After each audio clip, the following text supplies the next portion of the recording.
નમસ્કાર દર્શક મિત્રો, એસડી ન્યૂઝ ગુજરાતી પર આપનું સ્વાગત છે। હું આપની સાથે વૈશાલી પબારુ કરીશું નજર આજના સમાચાર પર। સાબરકાંઠાથી પ્રાથમિક શાળાના આચાર્યનો વય નિવૃત્તિને લઈને વિદાય સમારંભ યોજાયો। વડાલી તાલુકાના નવાચામુ ગામના વતની અને શાળા નંબર 4ના આચાર્ય તરીકે સેવા બજાવનાર કુશળ સંગઠક, શિક્ષણ વિભાગની વિવિધ જગ્યાઓમાં સફળ નેતૃત્વ કરનાર શ્રી ગિરીશભાઈ અમૃતલાલ બ્રહ્મભટ્ટનો ખૂબ જ ભવ્ય રીતે વિદાય અને સન્માન સમારંભ યોજાયો।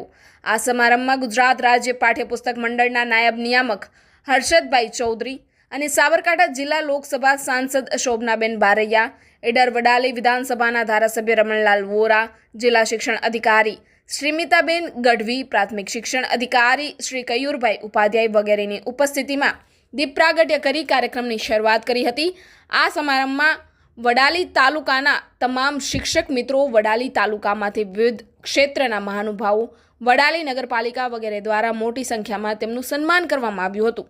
તેમની શિક્ષણની કાર્યપ્રણાલીને લઈને તેમની શાળાના વિસ્તારમાં આવતા મોટાભાગના લોકો દ્વારા ભાવભીની વિદાય આપવામાં આવી હતી। Reporter Jayantibhai Patel, SD news Gujarati, Sabarkantha. Like કરો, શેર કરો, સબસ્ક્રાઇબ કરો એસડી ન્યૂઝ ગુજરાતીને।